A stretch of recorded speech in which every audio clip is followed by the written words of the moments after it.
No.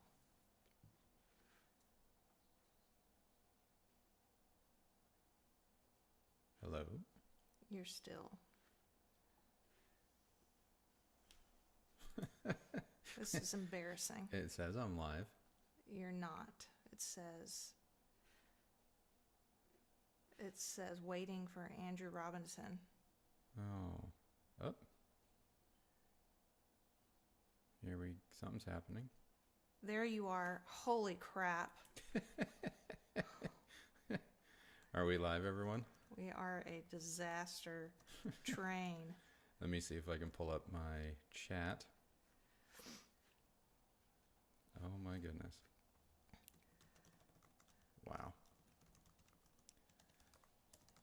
All right.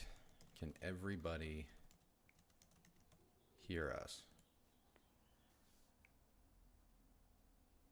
Oh, left, right audio again? I don't know, man. Yeah, I don't know how to help you with that. Yeah, I'm sorry. Okay, so how are things looking? Are they looking delayed? We see you. We hear you. Okay. Can you guys hear me now? You're live, but you could use more volume. All right, let me see if I can help you guys out there. How about that? Are we good? We are so freaking bad at this. Like, yeah. Oh my God. You got to get closer to the mic, sweetie. Oh, I can't get closer. Y'all are just going to have to strain to hear me. Sounds weird. Look, at least we have picture. We're so bad at this. You know. All right. Sometimes you're good at some things and sometimes you're not. And this is one of those things where we pretty much suck at it. So we're sorry, but at least it's working now.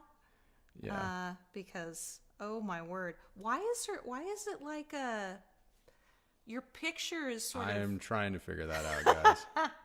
I'm really trying to figure that out.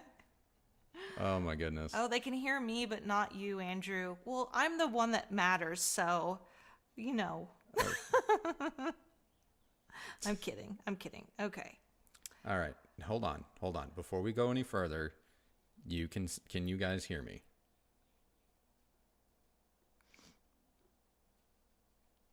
I'm in the left ear, Kristi's in the right ear. All right. I'm going to ignore the image right now because I have no idea what has happened, why this is not the proper resolution. For that, I am sorry. Kristi is louder than Andrew. Well, that happens. That's normal. So, okay. All right. Hey, y'all. Oh my goodness. This is going way faster than there was literally nobody here when we decided on what to have how quickly to have the messages come through. Mm-hmm. And now everyone showed up at the same time and it's hard to keep up. Hey, I'm just glad y'all are here. Yeah. Thanks for showing up. Yes. We know we've been, unpredictable with our schedule. Mm-hmm. And, we've been, it's life, guys. Life. Okay. They're saying it's fine. We're going to move on. All right. We're going to move on. According to... Mono is making a comeback. Did it ever leave? Oh, man. Let's see here. Okay. Anyway, I want to get to people's conversations. I don't want to monkey with this anymore. Okay. We're back in the 90s. All right. Best YouTube reviewer. Well, thank you. Thank you. Lovely salmon t-shirt. Don't get self-conscious. It's a choice. Yes. I asked him, Thomas, I said, are you sure about this t-shirt? Because, it is pink. But he was like, I'm just going to roll with it. I'm just going to roll with it. And I don't have a problem with it. But the audio and hi-fi crowd, they can be quite opinionated. Yeah. Dan, hi from Romania. Well, hello. Greetings from Puerto Rico. Image and audio are perfect. Well, thank you very much. Mohan Nair says, Andrew sounds like a guy who would be totally lost without Kristi. Not wrong. Not wrong. Not wrong. All right. Let's see. There have been a lot of greetings, so I'm just going to say a global thank you and welcome to our first ever live stream from our new home in an undisclosed location.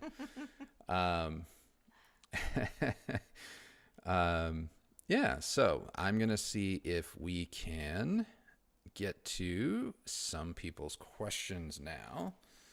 Let's see. Well, we put out a little preemptive notice to our members. Mm-hmm. So we have just a couple of member questions that Okay. Let's start with one of those. we would get to first. There's not very many, but All right. so let's see. Well, I know Brian Ruby's here, Mm-hmm. so we'll start with Brian. Okay. He says, since you're focused on a new house, I have a house-related question. Okay. Hit the background. Here's the background. The builder and previous owner of my house pre-wired the house in 2005 for whole house audio, but never added speakers. In 2010, my family moved in, and I never saw a need to have audio in every room from a single central source. So made no changes there either. The same goes with never using the zone room A/B options on my AVR to pump music into the other rooms. Mm-hmm. So I really don't have a problem, but it does bug me that my house has these features that he never uses. So his question is, did you consider, I don't know if he meant to say did you or did you not, consider wiring your house for whole house or multi-room audio, given how much things are wireless and personalized these days? Is whole house audio even relevant in 2022? Great question. Great question, actually. And we actually debated whether or not to do this before we moved in, while we were going through the contract process. My initial thought actually was to get the custom install team in here and wire the whole place up. But the more and more I thought about it, I thought back to some of my other homes that were wired, right? And I realized that I never used them. And if I want to take music outside of, say, my main listening room or our living room, we have smart speakers for that.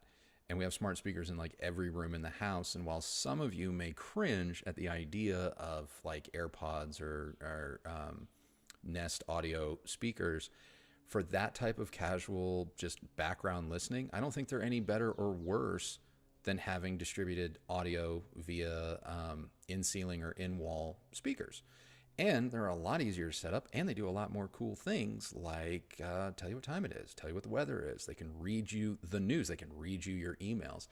And I prefer that. So for me, it's just for me, in 2022, do I think distributed audio the old-fashioned way, that is wired with like a distributed amplifier, Crestron type system like that, do I think it's necessary?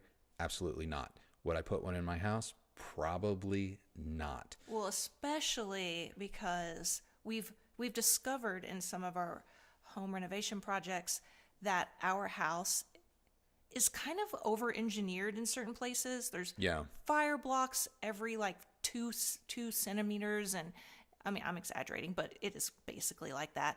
And having anything wired in our ceilings is really, really complicated. Yeah, and not just in our ceilings. Our house is going on, it's what, 89, it's like 40 plus years old. The house is 40 plus years old, and it has been rebuilt probably at least 3 or 4 times. And so there's a real mishmash of stuff. And so just to do this type of distributed audio work, it gets really expensive because we don't have a clean bay that we've discovered, at least, anywhere in the house. So yeah, I would stick with the wireless smart speakers, but that's just me. And we also have this really cool product that we're going to review in the next month, I think, that I've been personally taking it outside because the weather here is just fantastic. and it's like this sort of spaceship egg thing that does wireless music, and it sounds good enough to me. So yeah, no, it's going to be a great, fun review. It's a brand new product from probably not a well-known company yet, but think Bang & Olufsen, but just different, and cheaper. Yeah. A little bit cheaper. Okay, so hopefully we answered Brian's question. I don't know if Sean Vidal has showed up yet, but his question was, how does one analyze a room to find out what treatments are needed, basic to special tools? I'm actually working on a video. I was writing the script for it today. I'm working on a video to hopefully give you a basic idea and rundown of how to do that. Because I realize that, a lot of people, myself included, we like to say things like, oh, there's a bit of a boost in the bass, or my room will accentuate this. It'll not do that. And a lot of you guys are probably wondering, how does he find that out? And so we're going to make a video that kind of very, very basically walks you through that, because I am not a measurements guy. I do take measurements of my room, but I take measurements of my speakers' interaction with my room and how they kind of form more of a symbiotic relationship, rather than like what the speaker does in like a perfect situation, because there isn't one. You know what I mean? I mean, there is one when you're designing one, I guess, anechoic chamber, but I like to see what my speaker's response is in my room. But the reason why I like to know is because a lot of problems that people have with rooms, whether it's a bass node or a treble spike or peaky treble, stuff like that, if you can kind of see where it is, and you can use a microphone or a measurement tool to see if any of the adjustments that you're making are making a difference. For example, some of the easiest ways, believe it or not, to treat problems with bass in your room is to simply move your speaker around. Because quite possibly, just by moving or shifting your speaker a little bit one way, a little bit that way, back and forth, blah, blah, blah, you can have a fairly profound effect on its bass response. And if you have a very basic, like calibrated microphone from Mini DSP and Room EQ Wizard, and you move your speaker, take another measurement, move it a little bit more, take another measurement, move it a little bit more, take another measurement, you can look at those three measurements and go, oh, this is having an effect. I should leave the speaker here or there. And that's kind of what I do. Now, once I've done that with a few speakers, I kind of know where speakers are supposed to go, at least in our room. And then from there, I start adding, treatments and whatnot to take my setup the rest of the way. But that's just how I do it. Everyone else is, going to do it their own way. But I don't ever start with treatments. I start with laying out my room the way I want to live in it. And then I see how much of a compromise I'm going to have to make with what I want versus what the products need. And then once I kind of find a happy medium with no treatments, then I go to work. Someone wants to know what Room EQ Wizard is. Room EQ Wizard is a free downloadable software. I don't have a link to it right here, but we will be including a link to it in this upcoming video. It's totally free. Download it, play with it. There are tutorials online how to use it. If you want to go win the Wayback Machine on my channel, you'll find a video from I think 2008 or 9 where I do a Room EQ Wizard tutorial. It's terrible. It's absolutely awful. It's like one of the first videos I ever made.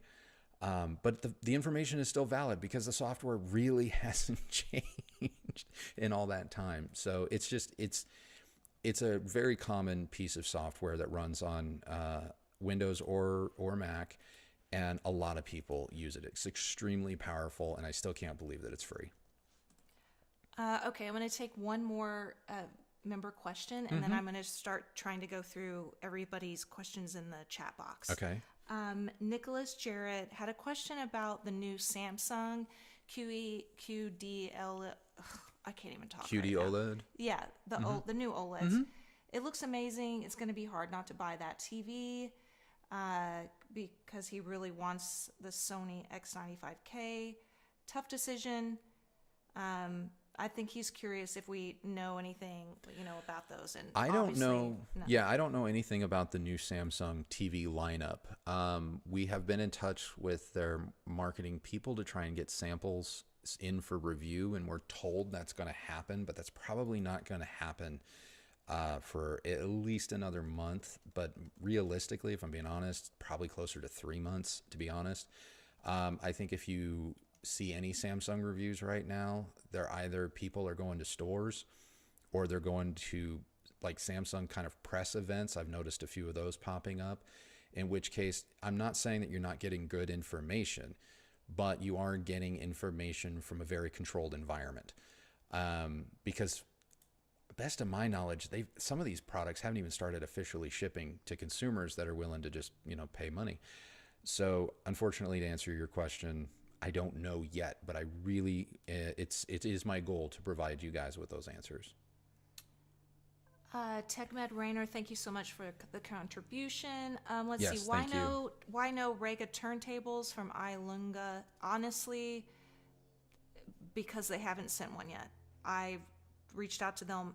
Oh my gosh, it's probably last year at this point. We were supposed to get some Rega products, and then it kind of just dropped off the map. And that sometimes happens, but it's not because for a lack of trying.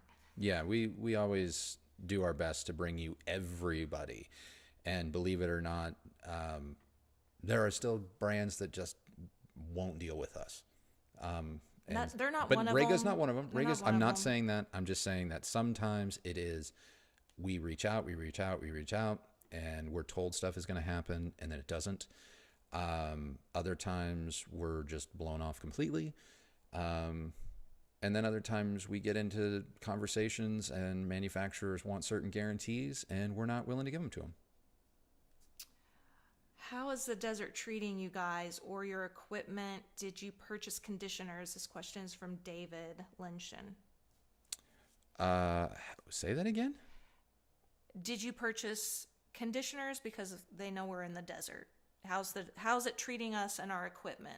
Oh, I guess that's so the far question. so good. So far so good. Nothing out of the ordinary. It's a little bit more. There's a little bit more dust swirling around. We have to vacuum a little bit more. I find that I have to take a Swiffer to the speakers, maybe a little bit more frequently. But so far so good. Simeon Perron.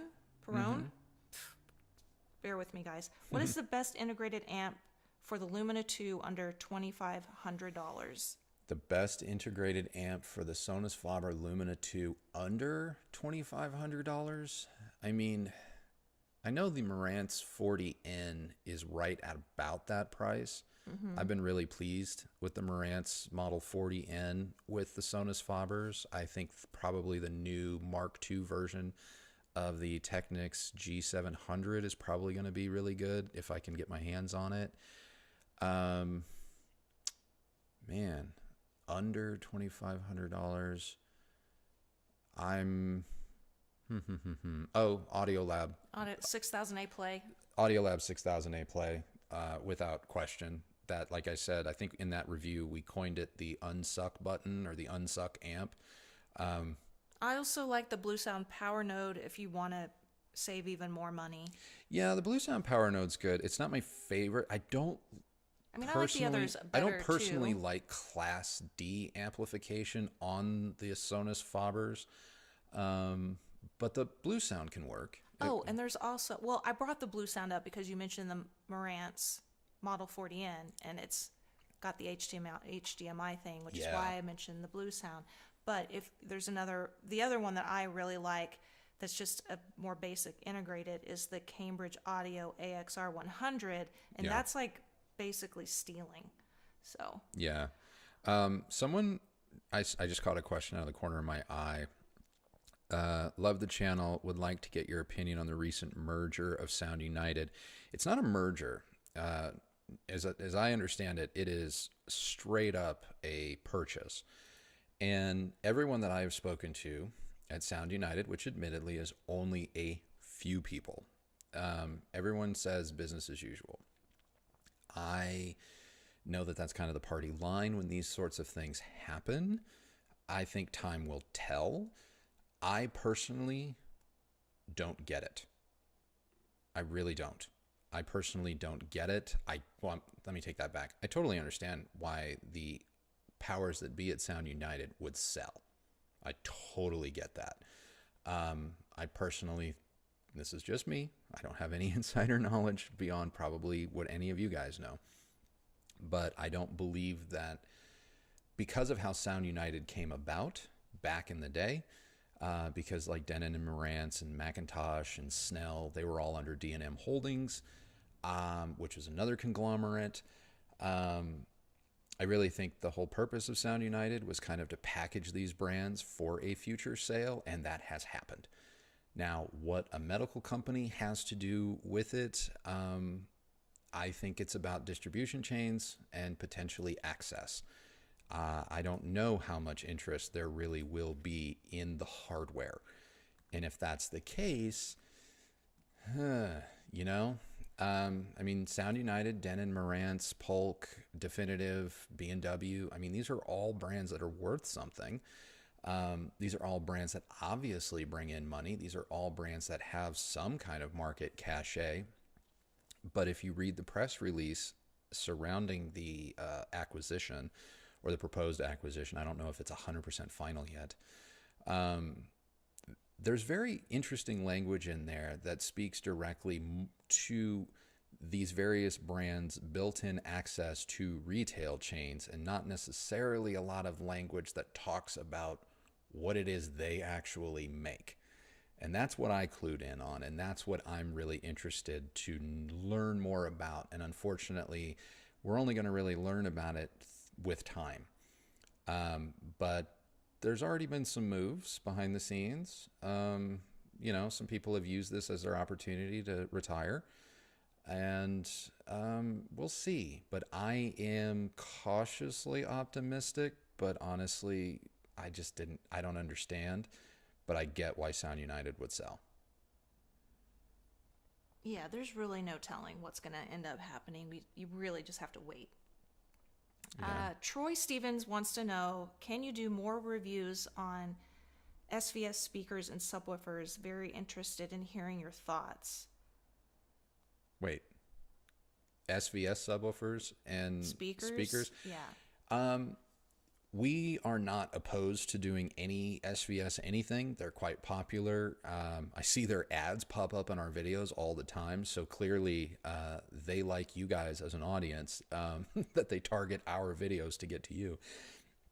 All that said, to be perfectly blunt and a little bit behind the scenes when it comes to YouTube stuff, y'all didn't watch the last SVS video. And so, well, they don't really subwoofer videos just don't perform. Yeah, they don't really perform. I get that everyone's really interested in them, but from a review standpoint, in my humble opinion, subwoofer reviews can probably be 5 minutes long tops, maybe closer to 3, because it's like, does it hit the low notes, and do you have any problems getting there? And yeah. And with the advent of like the 3000 micro, that thing is so killer. And now that kind of platform, I shouldn't say that platform, but the brain behind that sub is now in everything. It's really hard to look at an SVS subwoofer at this point and not go, how does this not just do everything that we need it to do? I mean, you can do PEQ filters inside it. You can do all of these other corrections using the app that it makes, for me, I haven't really felt the need to use another subwoofer than the SVS. And I've had JL Audio Gotham's, I've had, you know, RBH subwoofers and stuff like this. And it's just a matter of what size do you need, what depth do you need it to hit, and what features do you want it to have when you're talking about SVS. And then they really kind of have everything in their line. Just you pick which one you need. The only time that I've ever not used an SVS subwoofer in the last 2 years has been the Klipsch SPL 100. And I love that subwoofer, and I like it because it's affordable, relatively speaking. I mean, I understand affordability is relative. It's very basic, and I just like having a basic subwoofer around for people that may not go into things like creating parametric EQ filters with their subwoofer. And it also just visually, in my opinion, pairs better with more traditional looking speakers, boxy wood veneer type speakers. And so I don't really see the need to shake it up much beyond those two options because I'm incredibly happy with both. Eugene has a question. He says that he will follow up on the integrated amp question. Budget integrated amp with EARC and also possibly a phono preamp. Please bring us more reviews in the future of these kinds of convenience products. Hi from Czechoslovakia. And thank you so much for contributing. We really appreciate it. Well, I can tell you guys this much. If a product, a hi-fi product, 2-channel product, if it has HDMI connectivity, I'm going to be requesting it. That doesn't mean we're going to get it, but it does mean that I'm going to be requesting it because there is no feature I love more in a hi-fi product than HDMI with ARC, EARC connectivity. I adore that. I think any modern component in 2022 that's either been developed since 2020 and is being released now or is coming out in the coming year or two, if it doesn't have that, I'm going to start knocking it. I get that HDMI with ARC and ERC isn't for everyone, but it's kind of like coming out with a do-it-all product and then leaving out AirPlay or Bluetooth. It's like maybe not everyone's cup of tea, but it's a lot of people's cup of tea, so it should have it. To your question, though, as far as integrated amplifiers, I believe we've done a pretty decent job talking and covering all of the possible options.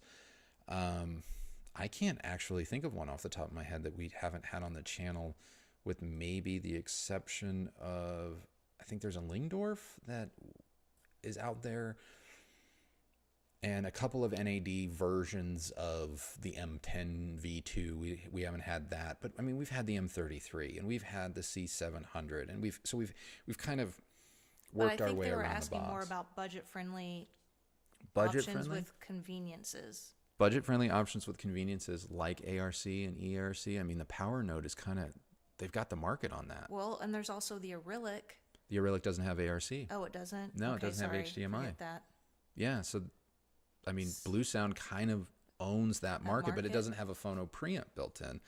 Now, if you get a turntable like the Alva TT or just any turntable that already has a phono preamp, you can connect it right to the Power Node, and then you're good to go. So okay, Joseph Ramos says, Andrew, could you talk about the current status of the industry in terms of supply chain issues resulting in depleted inventories, and how long do you think it will take to recover? Oh boy. The status of supply chain issues is effed. It just is. I think we're going to be experiencing the current state of affairs at least for another full year. I do not believe that we are going to get on the right side of this for some time. Now, the caveat to that is if the market slows down due to rising costs, whatever you want to get into with respect to that, it may slow down enough for some catch up to occur. But I think at this point, a lot of manufacturers, they're just trying to make stuff as fast as they can. And even them trying to make stuff as fast as they can is still half of what they need or a quarter of what they need. I know in the case of Onkyo, just in a casual conversation in passing, like they couldn't come to market with nearly the amount that they thought they would. Now, they thought they were being proactive and smart, and it turns out that they just weren't prepared. And so that has just continually been a problem, but it's a problem that a lot of people have. And one of the big issues with that is the story of consolidation and the fact that there's just so many parts coming from only a few places. And that consolidation gave us the HDMI chip issues that plagued all of AV receivers in 2019 and 2020. Now that's been fixed, but because of just silicon shortages in general, you're trading one problem for the next. you know, but I think we're going to be in the supply chain shortage conversation for at least another year. If I was a betting man, I'm going to say you should probably buckle up for another 2. Yeah, I mean, and if there's any indication you want to know how things are going with supply chain issues, just check out people's channels in the space. I mean, we've had some issues ourselves, but a lot of it has been related to our recent move. But when people stop having new products to talk about, and you start seeing random stuff on people's channels, that tells you exactly how bad the supply chain issues. Because if we can't even get stuff, so we just ask that you bear with us and keep watching, so that at the point where we can bring you a review of an actual product, that we still have a channel to do it from. If you know what I mean. So anyway, there's my pleading for the evening. Okay. Yeah. Sorry, do I you got an have itch a vintage hi-fi hookup in Austin? And can we look forward to more vintage content? This question is from Mark Kimball. Well, I can tell you, when it comes to Austin, In Living Stereo is run by 2 of the guys that used to be staples at what was that place we did the Living in Stereo, is that their new shop? That's the new shop. That is the I don't know. 2 guys. I don't remember the other. What 2 it was guys called. that were part of another Austin. No. Okay. Anyway, It doesn't matter. Living Stereo or In Living Stereo, they have great.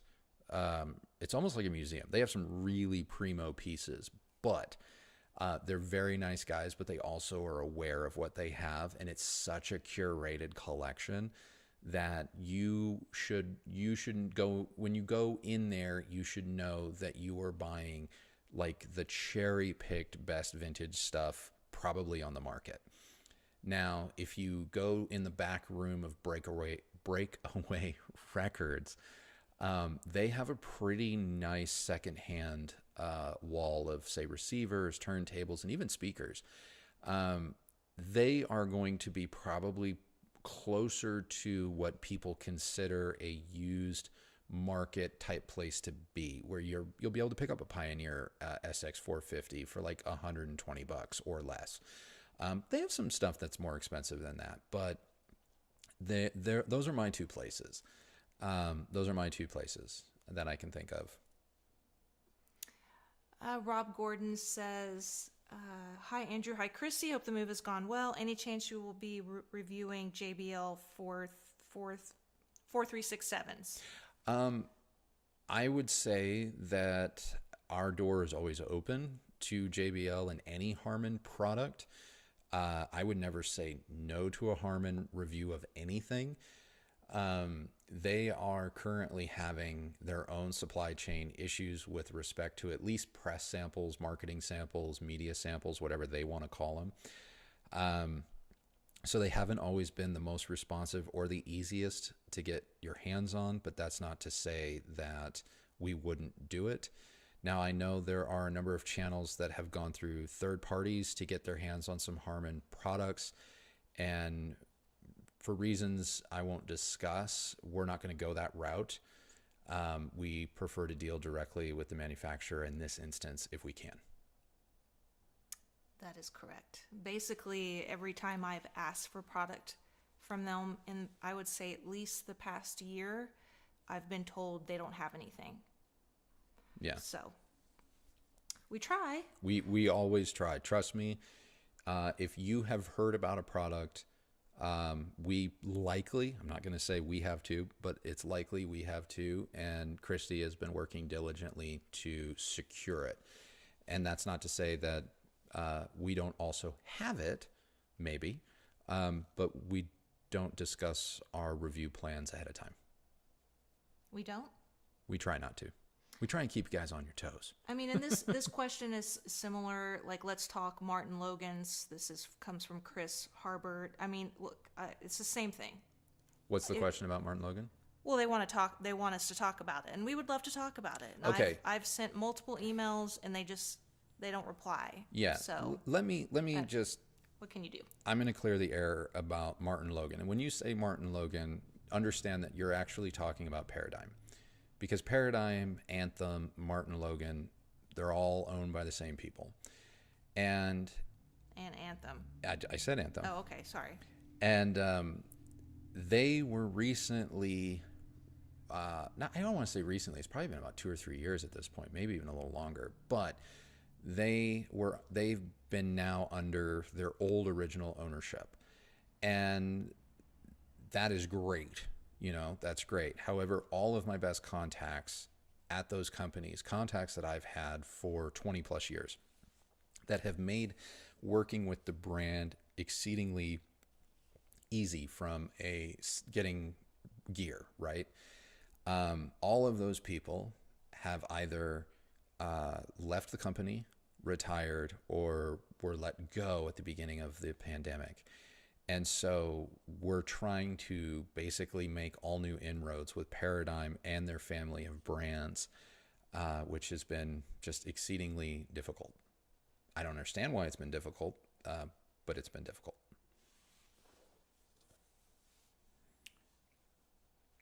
Let's see. I've been seeing. You got something? Well, I thought I did. I have one. Okay. Let me save you. Dean C says, "Hi Andrew, what's your recommendation for a pair of tower speakers under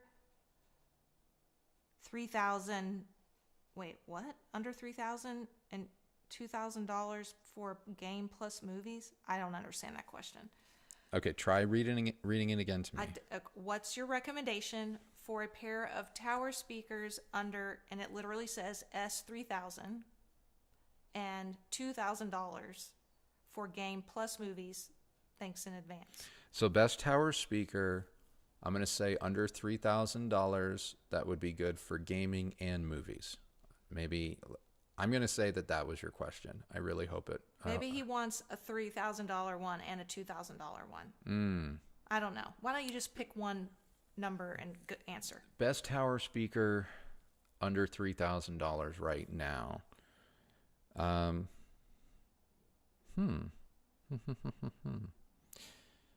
Well, I did enjoy the monitor audio silver silvers? 500s. I did enjoy those quite a bit. KLH Model 5s are great. Tune in Sunday. Yeah, tune in Sunday. We have a fun review of a brand new speaker for y'all. I mean, I know this still rubs people the wrong way, but I'm still a proponent of 8000Fs from Klipsch. I'm still a proponent of Focal 826, Cora 826. I think those are fantastic. The Coras especially, they image like crazy. So if you're into spatial cues for gaming, those would be a really great idea. Those would be a really great speaker. Yeah.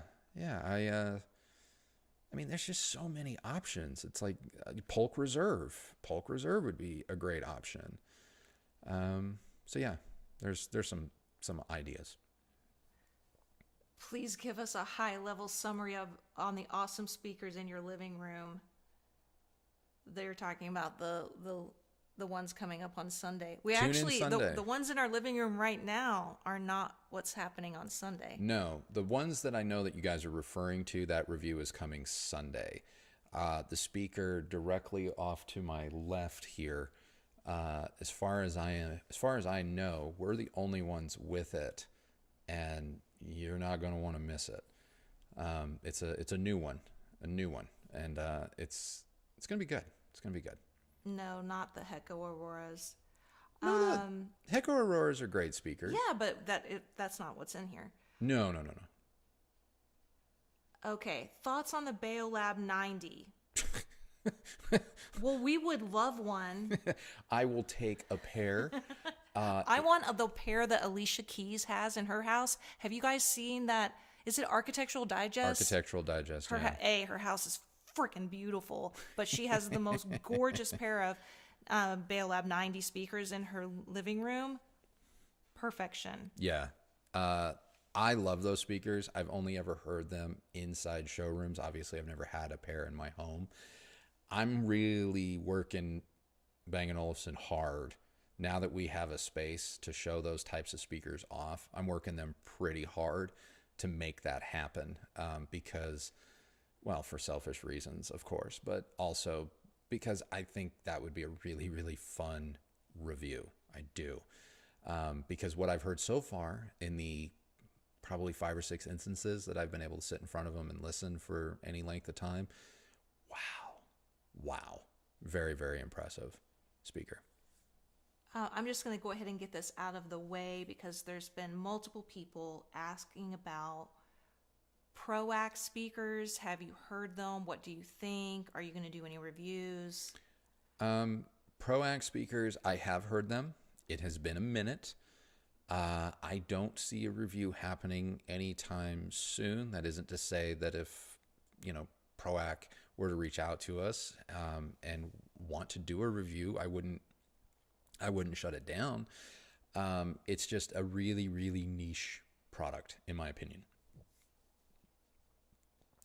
Is that your answer? Yeah, Okay. I in going back in history in the Wayback Machine, I've very much enjoyed their product, but like I said, it's probably been well over 10 years since I've heard it. Okay, we've got a question. What's up, Andrew and Kristi? I just received my Zoo Dirty Weekends after a year-long wait. Whoa! Due to part shortages. Yeah, okay. And this person needs a budget to mid-fi SS or tube power amp recommendation. Solid state or tube amp recommendation. Well, I got to tell you, Zoo audios are super efficient. I loved my Zoo Omen Def speakers back in the day. I loved those with some Deckware tube amps. So I would start there. Deckware is kind of like my go-to for the more affordable tube products. Now, if you want to spend some money or you want a little bit more power, I'm going to steer you towards a Canner. I'm super impressed with what they're doing tube-wise. They kind of remind me of what old school audio research used to be. And now, nothing against Audio Research. They're still a great company. Same with Macintosh, but their design for me is getting a little bit weird, whereas their older stuff to me really appeals. But for a sub $3,000 anything tube amp, or even $2,000 anything tube amp, you can go with the Deckware Zen amp. You can go with one of their integrateds. I don't know the exact name of their integrated now off the top of my head, but I would start there because your speakers are efficient enough that they can pull it off. Ilunga said, I sent Paradigm an email this week asking them to send you some speakers to review. They haven't responded to me either. Yeah. Oh, that's sad. Yeah. For shame. Martin Vegas wants to know what projectors you will be reviewing. Well, I can tell you that we have an LG in the house. The new one. We have a brand new LG in the house that will be coming first. And I think it's coming up soon, probably within the next 30 or 40 days. I've asked Samsung for that. The Premiere. I've been asking for that since like last year. Still can't get it. Yeah. I don't know. We're going to try really hard to get more. Now that we're set up to do more projectors, on the channel. Not only ultra short throws, but we could also manage to do a couple of traditional ones. We're going to do that. This is actually our first full week back in full-scale production. So I was sitting here going, oh, we've taken a month off. No, it's been almost 2 months that we've been having to sort of string you guys along or make do with like one video a week or sometimes no videos a week. So this is actually our first week where we are getting back up and a little bit ahead of schedule so that you guys can start to kind of rely on us for our twice a week show. So it's coming. It's coming. The rest of this year, I promise, we're going to do our absolute best to not only not miss shows, but to make sure that of all the people in the space, we've got the biggest and best variety for you guys. Power Pickle 68. Wants to know, do you think that Kanto will make a passive tower? They should. They should. They really should. But will they? We have no idea. I have no idea. If you want my honest opinion, I doubt it. Now watch them like drop a press release tomorrow saying that there's a new Kanto tower. The reason I say that is Kanto is a great value for money brand, and that is their bread and butter. And when you start getting into tower speakers, you're eating into that budget, or that I hate to say the word profit margin, but let's be real. Everyone's a business, right? You're going to eat into that because of dimensional shipping and all of that. So either you're going to have to make a tower that's cheaper in order to absorb the shipping costs, or you're going to suddenly come to market with a product that is outside of what you're known for. And they sell their bookshelves so well, and their bookshelves, powered or passive, perform so well. If you need that extra bass oomph, just get a sub. Really. And this kind of ties into another question from Gobeck Adam. Okay. Is curious about a speaker recommendation for a small room or apartment to listen at low volumes. And I think the Kanto line would be a good place to start. I think it would be a good place to start. Now, I am going to say I have this coming Sunday's review is among the best low-level speakers I have ever heard. I'm saying like this is top 3. Yeah, but he's I know. Small, hold on. room. Top 3 speakers that are truly engaging below 50 SPL. Now, the Sunday speaker is a big speaker, but you'll be able to go to this product's webpage on the distributor's site and see some of their smaller speakers and understand that if you want a speaker that's going to perform at low levels, you're probably going to want to shop for something that's a little bit higher sensitivity, just something that doesn't require as much power to get up and run and dance. And so I think you're going to get turned on to a lot of new options this weekend. I would also say the Cambridge Audio, I think they're called like the SX60. The SX60s, yeah. I really liked those a lot, and I think they would be great for a smaller space. Oh, absolutely. Great for a smaller space. Chris Veltman, he says, didn't realize membership gave me a free highlighted question, so here it is. There you go. What speakers and amplifiers made the move? What speakers and amplifiers made the move? Well, just the ones I can tell you about, which surprisingly, guys, hold on. Y'all like to be little Sherlock Holmes. In our moving video, or the We Bought a House video, we panned over a stack of boxes, and I mosaicked a large box, and not one of you guys asked, what was that? For shame. So the Marantz Model 40N, which is currently connected, obviously our Deckware, our Cambridge Audio AXR 100, my Crown amps, my Canner amp, the Heresy 4s, the KLH Model 5s, our Monitor Audio Silver bookshelves and center. Those made the trip. The Sonos Faber Faber Lumina 2s made the trip.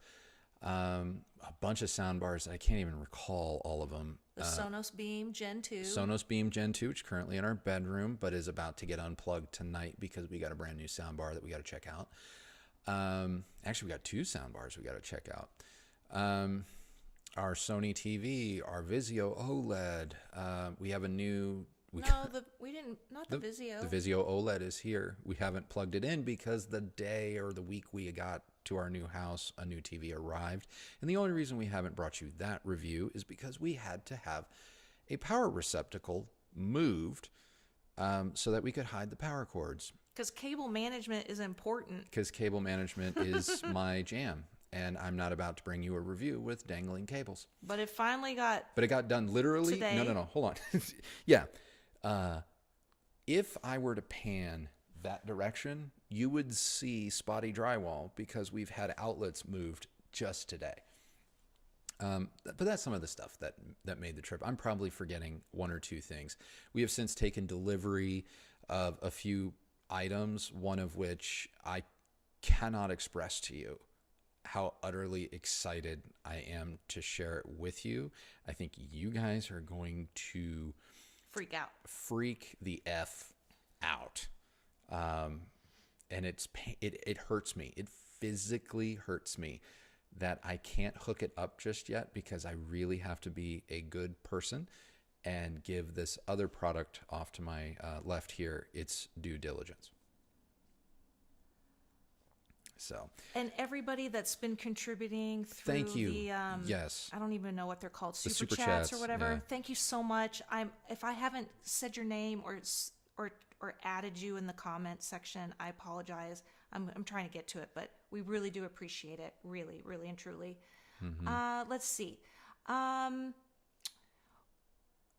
What are your thoughts on needing to match your center channel with the left and right channels? That is a question from Agubois. You know, honestly, look, especially if you're going to run something like Odyssey or Dirac or some type of room correction software, does your center channel, let's just say does the brand need to match your left and right mains? If you're using things like room correction, no. One of the things that room correction tends to do is sort of make everything conform to a curve. And in that instance, it is possible to kind of make speakers that have a signature sound less like their signature sound. The reason why I advocate for the center to maybe match the brand of your left and rights is just because visually I want the synergy. I know that's shallow. That's not very hi-fi of me, but it's how I feel.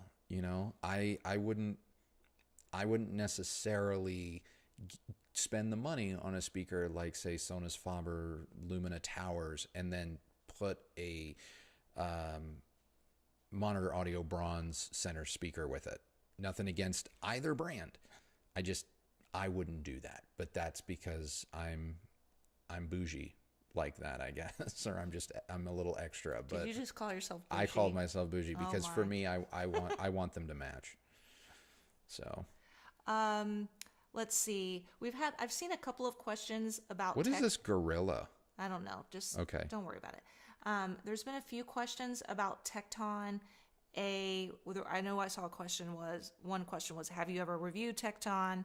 And then somebody else, Fospoon, says, thoughts on revisiting the lures. They seem to be giant killers. Okay. Have I reviewed Tecton? I don't want to sound like a douche. You're about to sound like a douche. I'm probably going to sound like a douche. I was one of the first people to review Tecton back when they were still being made, as I understand it, in Eric's garage.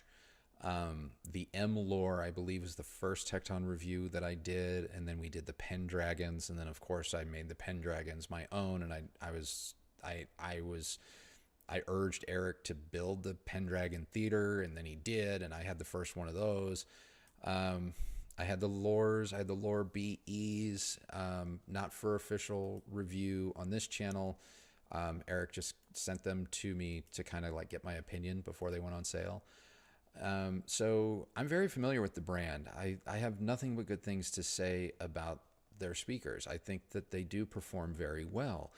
As I understand it, and it's been a minute, but as I understand it, they've only gotten better with respect to like their delays or production schedules and whatnot. And as far as I know, people are getting their products in a much more timely manner, which is great. But I don't have any experience with their newer products. Like, I know a lot of people love the double impacts. Never heard them. I know a lot of people love the Moabs. Never heard them. I think just before lockdown, we were supposed to get Moabs. I think. Oh, we were told we were getting a pair in a like special color. Yeah, we had selected like a special paint scheme and everything to kind of match our decor, albeit that was to match the decor in Austin. And it just never materialized for one reason or another. We were never, nothing nefarious, nothing negative, just sometimes things fall through the cracks. As for future Tecton reviews, there's nothing on the schedule right now. And I'm not pursuing anything, but that isn't a knock against Tecton. It's just I've spent so much time with that brand. I know it well, that it's just not something that I feel is something I haven't experienced, if that makes sense. Look, we've offered. We've offered in the past. If he wants to send something, Yeah. he'll send it. End it. Moving on. All right. I'm sorry. I don't have time for these brands. Okay. All right. Joseph Chamberlain. What has he got? He says, why is it that most reviewers advocate for stand mount speakers and a sub, but always have towers as their mains? For real, Joseph. Well, the reason why I will advocate for stand-mounted speakers in a subwoofer are because it's very obvious. Where your stand-mounted speakers may sound their best may not be where bass in your room sounds its best. And so if your subwoofer is not attached to your speakers, you have that placement flexibility. To the best of my knowledge, we probably have shown more bookshelf or subwoofer satellite systems on this channel than just about anybody. I don't believe we've had a long-term tower speaker reference because I am such a fan of the smaller speaker and subwoofers. But that said, in this space, with this space now getting under control acoustically, I've discovered that it's shockingly linear.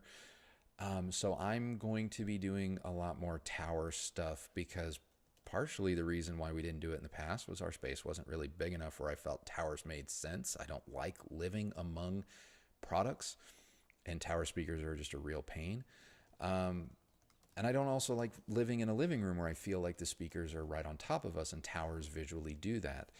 But in this space, we can more than pull it off. In fact, there's some tower speakers that I've been purposely not requesting when we lived in Austin that I am pushing to the top of the list now. So. Okay. So. Can I answer a question here? Yes, I will allow You'll allow it? Yeah, I'll allow it. Andre Durson. What is your feeling on up mixers, Dolby Surround, DTS, Neural X, and Oro 3D? Any of them superior to others, or is it best to keep mixes real in their original form? I am grappling with this as we speak because I don't mind upmixing. I really don't. I'm not going to give you a definitive answer if I believe one is better than the other. I think that's kind of like trying to argue Coke versus Pepsi, which I'm sure some of you will argue at this point. Because I think when you're talking about upmixing, you're obviously talking about extrapolating information that isn't there. And so at that point, if we're just making stuff up, then why not make up the stuff, or why not go with the choice that you just personally prefer? Because it's clearly not there. So just go with the option that makes sense to you and your ears. All that said, do I think upmixing is the right way to go? I don't know if I'm changing, if I'm getting older or what, but I am starting to maybe think that upmixing isn't for me. But it's just weird. But I think there's a lot to do about nothing over, is Dolby better, is DTS this, is Oro 3D? I mean, if we're just making stuff up, make up the stuff that makes sense to you and that you like. That's just kind of my personal opinion. As for dedicated signals that are in the native space, that is, they have the requisite information, it's not being upmixed, I still would side or put my money on any product that is fully supported by Dolby, then DTS, before worrying about stuff like Oro 3D. We have a question about the Sony A9. Okay. The question is with the SW5 or the A7000, which is the soundbar with the SW5, and then RS5s. I'm not sure what are those the surrounds or something. Just in one word, no detailed explanation. I mean, I can answer this. This is so easy. Okay. The A9 with the big SW5 sub. I prefer that to the soundbar as well. Yeah, the A7000 was a complete disaster.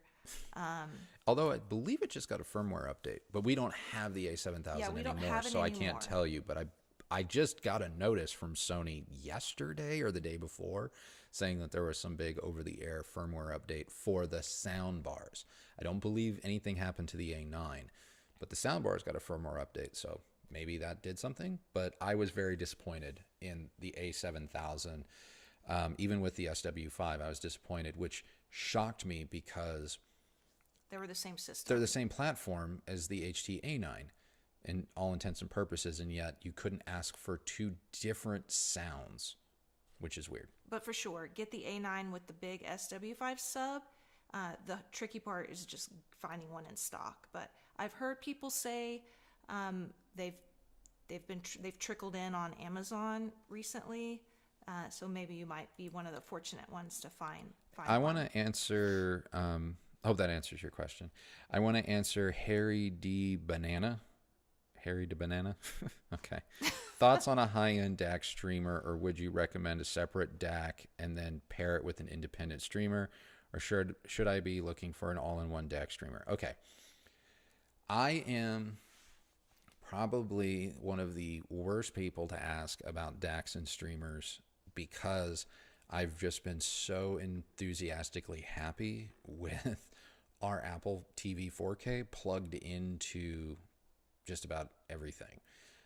I don't know why, but the Apple TV 4K sounds different. And some of it may come down to spatial audio, but not everything uses spatial audio, or not everything takes advantage of spatial audio. But I'm saying that even from a CD quality streaming standpoint, the Apple TV 4K has been exemplary. Now, if I'm looking at high-end DAC streamer combos, one of the best kind of all-in-one sources is the Technics SACD CD / streamer device, and it's in the Grand series. I forget the exact serial number. I think it's or model number. I believe that it retails for $24.99. I don't know if you can get it. Technics is hit or miss with their availability, but that player is awesome. I also liked, who was the was it not a Relic? A Relic, if you're looking for a budget streamer, the Relic S50, S50 Pro, and now S50 Pro Plus, any of one of those three, you're not going to go wrong. You're not going to go wrong. In fact, you're going to go so not wrong that when you start buying more expensive DACs and streamers or combos, you're going to realize that they're based on the architecture from a Relic. Like a Relic's the OEM, right? The original equipment manufacturer. I cannot tell you how many apps I open from costlier companies only to realize that, oh my God, it's the Relic app with a different skin on it, to the point where I actually double check and I'll open the Relic app and sure enough, it finds these other products. So the Relic streamers, the S50 Pro, S50 Pro Plus, those are fantastic. You're not going to go wrong with those. But the high-end streamer that I really liked was Auralic. That product sounded effing great. I'm not going to justify its price tag because to each their own, but holy crap, was it good. It was awesome. But me personally, I would probably just go with a simple DAC like the DAC Magic 200M, I think it is, or something similar. I really like Cambridge Audio's DACs. Not the biggest fan of Topping or SMSL. Nothing against them. They're just a bit analytical, in my opinion. And then get a streamer. But also, like I said, I love my Apple TV plugged into like the Marantz. Well, actually, it goes into our Sony and then Sony TV into the Marantz. I mean, that setup rocks. It rocks so hard. So I want to say thank you to MBD. Thank you so much for the contribution. His comment and question: fell in love with the Technics SUR1000. Oh, I mean, yeah, for real. For how do you vinyl not fall in love with that? For vinyl in game, totally agree. But I have a small room. Is it a sin to pair with the much less pricey Focal 301 I'm so sorry, I can't read. Focal 301 on walls, which are $2,000 a pair. I mean, No. I wouldn't say nothing is a sin. Like, No. nothing's a faux pas. Like, if you want to do it and it fits your budget and you like it, do it. Yeah, and to be honest with you, it's like if you're arriving at the sound you want, nothing matters. Nothing else matters. As long as you're happy, that's it. That's the end game. And if the R1000 is good for you and you love it, which I don't blame you. I wish I had it still. Know that you have arguably one of the best amplifiers ever made. I mean, let's just call it what it is. Is it going to be for everybody? No. But if it's for you, you have one of the best amplifiers ever made, in my opinion. And so pair it with whatever you want. Pair it with $200 bookshelves. Pair it with $20,000 speakers. Know that you'll never have to replace your amplifier. You know what I mean? So have fun, experiment, put it with everything. Just don't be surprised if everything just sounds good on it. That's one of the beautiful things about the R1000. Yeah, I would put whatever you want on it. I mean, I don't think there are rules to this. Yeah. But I'm sure a lot of people would disagree with that. Anyway, I'm going to try to address another super chat. Eugene, again, thank you. You're just being so generous today. Somebody already asked this question. Dolby Atmos mixed music / 360 audio. Andrew, your opinion, Kristi's take would interest me as well. Okay. I do not, at least so far, I do not like Dolby Atmos audio. And I think I hate 360 reality audio even more. I don't know.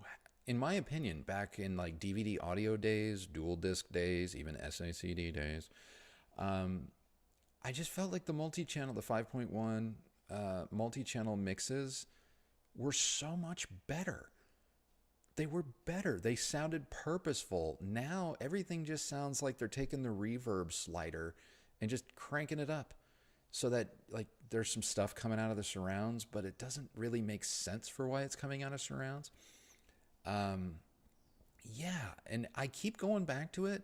Like every couple of weeks, there'll be some new Dolby Atmos album that gets added to Tidal or whatnot, or 360 audio gets added, and I keep playing it, thinking like maybe this will be the one. I just don't care for it. I don't. It just sounds weird sometimes. Yeah, it just sounds And there are some that phasey. sound better than others. Yes, there are exceptions to the rule. There are a few instances, usually older stuff or some jazz stuff that I've heard. But like the current music, the current pop stuff, it really does sound like they're just kind of copy pasting a surround filter. I know there's a little bit more involved than that, but that's what it sounds like to me. It just seems like, this worked for the last album, so apply all. And it just doesn't work for me. Ken Etheridge, I hope you're still around. Thank you so much for the contribution. AVR thoughts, $1,000 either direction. For now, 322 JBL E60s, Klipsch RP4500, and their heights mostly for movie, TV with some Spotify. I mean, I know we haven't reviewed it yet, but because you guys have been awesome, I hope I don't totally mess us up for when the review goes live. But I know people have been able to get the Onkyo 7100 and the Pioneer 305s. Those are hovering around $1,000. They're great. They're so good. I also really like the Marantz. What was it? Was it 1711? So long as you get a new model, I'm talking 70,000 serial number or higher, because then you won't have the HDMI board problems. I think that one's hovering around $1,000. A little bit lower on power, but also incredibly solid. But if you can score an Onkyo 7100 Pioneer 305, you're probably going to be done, to be honest. Tom Sampson has a question. He has a very small room, a 9 foot by 9 foot for movie watching. Is it worth it to put in a surround sound system or go with a good sound bar?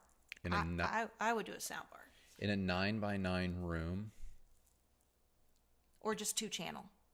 In a 9x9 room, first of all, I mean, you're probably going to get better results with a soundbar, to be honest with you. You could probably even get away with a soundbar that approximates surround channels by kind of using beam steering. In fact, you may end up with the ultimate surround sound experience from one of those beam steering type soundbars because of your room. Like, you could probably get away with an LG SPY9 that does that. You could also probably get away with the Bose 900 that'll do that, or the Bang & Olufsen, or an Ambio, but I think the Ambio might even be a little bit overkill for you. I think that's overkill, I think. Yeah, probably. You could also look at the Bang & Olufsen Bayo sound stage. Yeah, that's what I said. Yeah. Oh, is it? Yeah. Okay, sorry. I was also reading. I'm trying to multitask, so I tuned you out for a second. It's anyway. I think we answered that. Yeah, question. yeah. I would probably go soundbar. I think this is a interesting question from Hands of Magic 89. Mm-hmm. What characteristics of sound do you find are most impressive? For example, imaging, frequency response, extension speed, etc. The thing that draws me in first and foremost is probably going to be the articulation, but the best way to make sure that you're getting the articulation and the tone and that stuff right is to make sure that your bass isn't muddying the waters. More often than not, when people complain of a speaker not having clarity or good tone or muddy or too warm mid-range, it's not the mid-range, it's not the tweeter, it's not the speaker, it's the bass. Bass overpowers all. So I like the bass to be fast on the attack, and I like it to be the appropriate weight, as linear as I can make the bass as possible, to be honest with you, because as the bass goes, so does everything. And if your bass is a mess, the rest of the speaker is going to be a mess. And that's something we're going to talk about in this video coming up a week from today, because we learned some really interesting lessons moving into this new space, and I wanted to share those with you all. But I think if you can get the bass right, I think you're going to find gains in the mid-range and treble. It's going to open up your sound stage. Dynamics are going to pop. So yeah. Chris has a question. He wants to know how's our dog doing with the move? Dirty. Dirty. It is impossible to keep her clean here. Did not see that coming, but she's loving it. Her favorite thing, we have this like old 20-pound dumbbell, and we just tie our leash to it. And if you follow me on Instagram, you've probably seen a couple of candid photos of her. She will literally just sit out on our patio and just watch the world go by with her little 20-pound weight. And this is a dog that when we lived in Austin would take every opportunity that she could, if she could squeeze through the fence and run, like get into the neighborhood and run away. No loyalty. Well, she's a husky. She's a husky. It's in their nature. However, we get to the desert, get her up on a mountain with no humidity. And suddenly she becomes a yard ornament, and she never moves. So yeah, but I did not expect her to get as dirty as she has gotten. She's a filthy girl, and we've even had her groomed. And we had her groomed last week, and she already looks homeless again. She looks like she's wearing socks. Her feet are so dirty. We really take care of her, I promise. She's our pride and joy. Anyway, that was fun. Let's see. Oh, here's a good question, and it ties into one of the things we just talked about. How do you learn what linear bass sounds like? Believe it or not, you'll if the bass is ever overpowering to the point where you are calling it out, like it calls attention to itself, that is not linear bass. You really shouldn't be aware of any one part of the frequency response over another in a good loudspeaker. Now, most loudspeakers are designed to be very linear, believe it or not. So if you are noticing, oh no, so sorry. Excuse me, guys. I had a hiccup and I just hit my microphone, and that is not very professional. I apologize for that. Robinson, you suck at streaming. I do suck at streaming, guys. Anyway, if you're ever sitting in your house and you're going, oh my God, like the bass, that's actually probably a sign that it might be a little bit too loud or not linear. Of course, you can always bust out measurement like microphones and Room EQ Wizard at your listening position and really see what's going on. In which case, you'll have a graph showing you the linearity or lack thereof. But really, honestly, when you're listening to a speaker, you shouldn't really be too pulled into just one aspect of its performance, unless, of course, you're focusing or trying to listen exclusively to that one thing. But if you're just kind of casually listening and you're like, whoa, the bass, or oh, the treble, that's not a good thing. So hope that helps that question. Wishbone wants to know, he says, he or she, I still would like to know why you disliked your dedicated theater decision in the past. I disliked my dedicated theater decision in the past, partially because I thought the room was fantastic. I thought it was beautiful. I was so proud to have been in a position in my life where I could pull it off, and I could love it. And then it became a source of guilt for me, legitimately, because every time that I would walk past it, I would be like, I should be watching something in here, but I just didn't want to. And partially because when other people were over, like that's just not, people don't congregate in a room without windows. They don't congregate in a place. And I've been to other friends and acquaintances' homes that have dedicated theaters. And I got to tell you, we've been invited over to these places with the explicit purpose of we're going to watch a movie in the dedicated theater. And we're talking stadium seating, seats 18, 20 people, IMAX in the home kind of theaters, way better than what I had. We're talking theaters in the $1 million level. And I've gone to these homes, and I can say, I'm racking my brain a little bit because I don't want to speak out of turn, but I can say that I've never finished a movie in even one of these homes, because even as 18 people gather to watch a first run movie in this $1 million theater, inevitably one person gets up to go get a drink or grab a snack from the kitchen in the other room, and then another person gets up, and another person gets up, and before you know it, there's only 2 or 3 people still watching the movie. And then you're like, where'd everyone go? And you'll get up and you'll go out there, and everyone's congregated back where there's daylight. And that's how my dedicated theater made me feel, is I just felt like I was closing myself off from the world. And so I stopped using it. And then when I stopped using it, I felt guilty that I had done all of this stuff and I wasn't taking advantage of it. In fact, I was watching movies in the room adjacent to it. And that just ticked me off. And so I've never done one since. I really haven't. Brian Chambers wants to know if you have any USB audio interface suggestions. USB to analog audio face or audio interface. I mean, for like measurement stuff or just for listening. For measurement stuff, I just use the Behringer. It's literally called the USB audio interface from Behringer. I think it's like $60. I'm not saying that it's a good DAC or whatever, but technically, for technical stuff, that's what I use. Oh gosh. I mean, the only standalone DACs that I really like, and it's partially because I just don't like spending a lot of money on DACs. I'm not that guy. I'm not Darko. I like the Cambridge Audio DAC Magic, and I like the Shit Audio Modi. I think they're on 3. I mean, those are the only 2 standalone DACs that I actually own. And continue to use. I have an SMSL, but I don't even think I'm going to unbox it. I had it in Austin. I did bring it with me. The red one? Yeah, I just don't care for it. I thought it stopped working. No, that was another problem. That was something else in my signal chain, but I did blame that initially. But it is working. It's sterile to me. I just don't like it.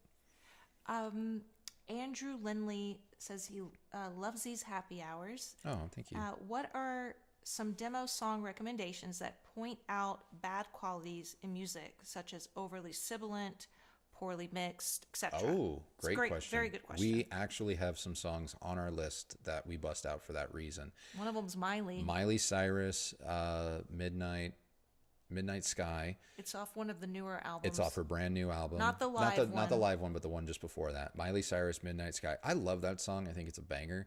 But if you have spicy, hot speakers, it's probably going to be pretty unlistenable. And that's one of the tracks that we use to test it. I'm now adding Blind Melon No Rain through streaming. If you get the streaming, if you're listening to the streaming, the CD version, the vinyl version seems to be fine, but the streaming transfer, or the 25th anniversary or whatever it was, transfer of it has loads of compression.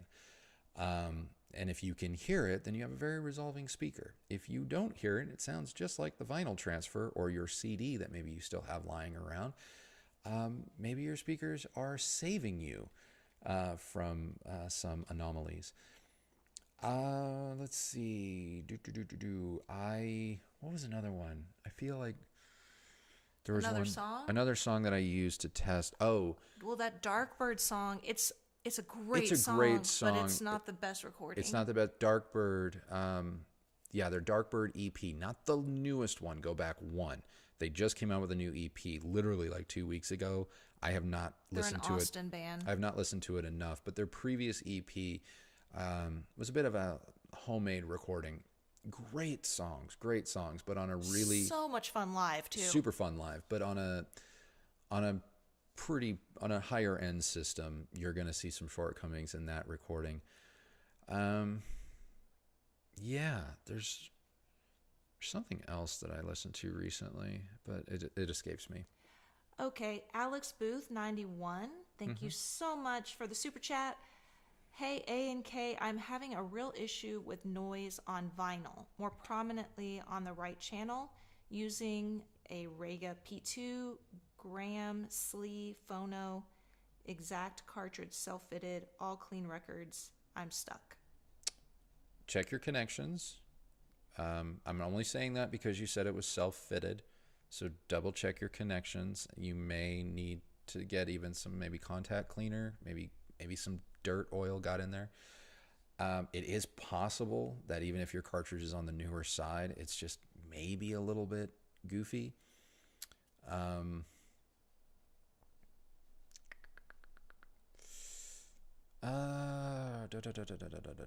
Clean records. So clean records, no stand. Okay. Change your power outlet. Just move your turntable. Just real, down and dirty. Don't have to go obsessive over it. Don't go buy a power conditioner or anything, but just plug it into a different outlet than what you're used to. And if that means you have to move some of your system around, I apologize. But I had this similar experience with our turntable when we tried to move our system to a different outlet or different circuit in Austin. It introduced some noise to our Cambridge audio turntable in a way that I just was not used to. And so try that. I don't have any scientific basis or reasoning behind it, but that's something that happened to me. But I would check your contacts. And if you have another cartridge lying around, maybe the one that originally came with before you changed out cartridges, put the old one back in and see if you have the same problem. Maybe that will help you to troubleshoot what's going on. Hey, babe, try turning your volume up just a tad. Are people complaining they can't hear me? Yeah, a little bit. Okay. There's some have said they can barely hear you. All right. I hope while you do that, Share the Shred says your favorite happy hour drink. I have been obsessed with these hard seltzer type in a can drinks. I love the Absolute vodka and soda. But then I can't find those very often. So I've started just mixing my own, and I absolutely love Waterloo sparkling water in the is it cherry limeade? Cherry limeade? Yeah. Oh my gosh. It's so good. And then I just put my, plain basic vodka in it. Yeah. For me, favorite happy hour drink. I'm an old fashioned guy, like literally an old fashioned. I also like Sidecar Martinis, but that's a little bit more of a later night. later night drink. I don't want to drink a Sidecar Martini while the sun is setting. I want it to be fully dark for that kind of a drink. But yeah, like that's it. Either I'm gonna go with a good red wine, but if I'm doing spirits, I'm old fashioned or I'm a Sidecar Martini. And speaking of Car. oh my God, She did not sleep I well didn't last sleep. night. Anyway, Sidecar Martinis. If you guys are in Austin ever, there is a tiny, tiny little bar right across the street from the Driscoll Hotel called Small Victory. It's kind of a locals place. Oh yeah. And they make some of the best Sidecar Martinis. They're They do. just a very, very good cocktail bar. Yeah. It's so it's like a long, skinny little place. You wouldn't even see it. It's got a speakeasy vibe, you know, where you kind of have to be in the know. Yeah. But anyway, Small Victory, go and enjoy. Oh, smoky old fashioned. Yes, I have a smoker for old fashions, and I've made a few smoky old fashions here at the house, not at the new house, but in Austin. It's the bomb. It's so good. Now you make me want one. But I try not to have anything when like the sun is like still like, hey, you should be working. We have gotten into the habit of around 5:30 after we walk Katie. When we come back from our walk, she puts on the brakes and she does not want to go back in the house. So she likes to get tied up to her little dumbbell like he was talking about earlier. So we just use that as an excuse to have a glass of wine or whatever and watch the sunset. It's, even if you've had the worst day in the world, that just is such a palate cleanser. Yeah. It's awesome. Hey, Trevor, will larger speakers like the Cornwalls and La Scalas work better in your new space? You got to think bigger, my friend. That's all I'm going to say. Mohammed Ahmed 1023, thank you so much for the super chat. Yeah, I know Kristi's been trying to call you guys. There's no question from you, but we appreciate you, and anyone else who's contributed, please know. Yes, thank you we so really very do much. Appreciate it. And if I've missed you, I'm so sorry. So sorry. Keith Jones, love your channel. Do we ever get to see Kristi? If you go back to some earlier videos, you will. Yeah, I don't know. You guys, I don't know if I'll ever come on camera again. I mean, I know it's YouTube, but people can be really mean, and like the amount of mean comments I delete that, you know, Andrew gets, like they're not even about like, oh, I just disagreed with your review, but they're like personal attacks. And I just I don't know if my psyche can take it. So I apologize that you have to just have my voice. But as a female, you know, like I got to protect my heart. So anyway, Thousand Thrills. Do you think the NAD C399 will beat the Marantz 40N because of Dirac alone and maybe more wattage? Tempted by my first Marantz because of you only. Thanks. That's the new one, isn't it? Yeah, it's the brand new one. We haven't heard it yet. Look, if you have a troublesome room, you have some nodes, I mean, sonic nodes, not like a Blue Sound node. Dirac can be a game changer. Now, that said, before we started treating this room, one of the things I did first was use Dirac to see just how kind of good I could make this craptastic room. And it did a marvelous job, but there does seem to be a point with which you're relying on digital correction too much. And high frequencies especially start to sound rather unnatural.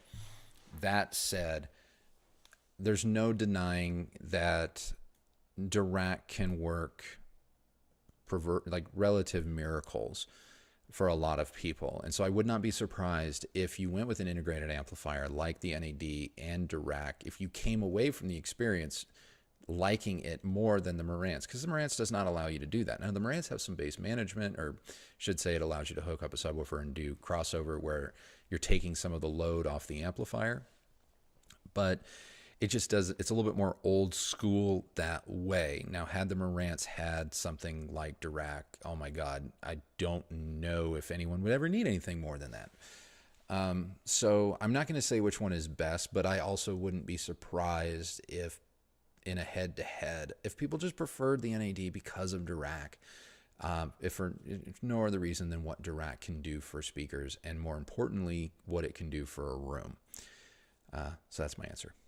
As far as being able to talk to you specifically about NAD, I'm not sure if that's going to happen. They've put on some pretty big restrictions as far as being able to get gear. Yeah, in-house. they've suddenly developed what they're referring to as SOPs, which are standard operating procedures, and It's like an episode of of Office Space. yeah, and I'm gonna call it hoops that people in our position have to now jump through in order for them to deem worthy of getting a press sample. Before they'll even consider Before they sending even consider anything. sending it, like, what are you going to do? Like, what guarantees do we have, and what Zoom meetings can we make you sit through before we even put you on the list to then maybe get this 6-8 months from now? So we found an end around for NAD, and so hopefully we'll have some more of that stuff. I love NAD. I love NAD with a passion. I think the products they make are generally pretty fantastic. Great value for money, and they typically just work, and that's great. That's what I love about them. And that's why I've been an NAD customer since I was, I think my first NAD I bought when I was 17, 18 years old. But on a corporate side, they've become exceedingly difficult. And so we're either going to be buying their products from now on to review them, or we found another way. Love that you acknowledge the importance of appearance in audio equipment. What is one pair of speakers you absolutely love the sound of, but rejected because of the hideous to you appearance? RBH. Wait, what? RBH, the PM, what are they, PM8s, the powered monitors? The ones that I loved? You love those. I think they sound bloody brilliant. If you're willing to build an entire truly high-end setup around powered speakers, They're which fantastic. they will give you levels of performance that few speakers can match sonically. And they're not that expensive. They're $4 or $5 grand for the pair, which I get it. That's expensive. It is. But I would put them toe to toe with $15,000, $20,000, $30,000 speakers. No joke. They are bloody brilliant, and they are ugly as sin. This is so funny because this is one thing that I really disagree with you on, and I can be kind of hard on the appearance of a pair of speakers. Yes, you can. If it's not up to my, tastes, I will not shy away from telling you.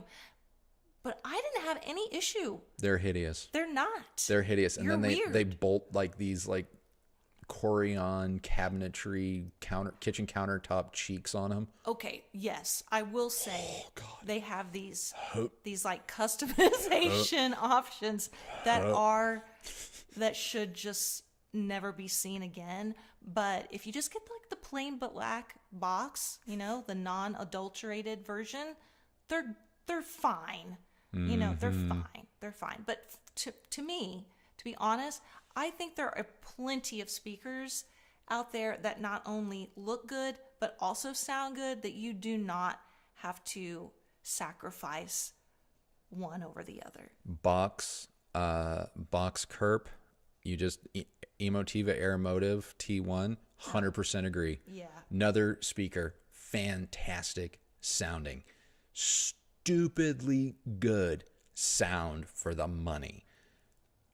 Absolutely hideous speaker. And if you put the little clown shoe feet on it, it gets even worse. Clown shoes. They look like little baby shoes. Okay, Trey Phillips, thank you so much for the super chat.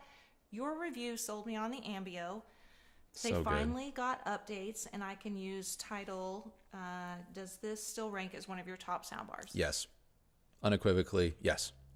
I mean, Ambio is still number one. I mean, okay, if we're going for all-inclusive sound bars, that is sound bars that don't have a separate subwoofer or satellite speakers, number one with a bullet. It's still the reigning king. It's just the best.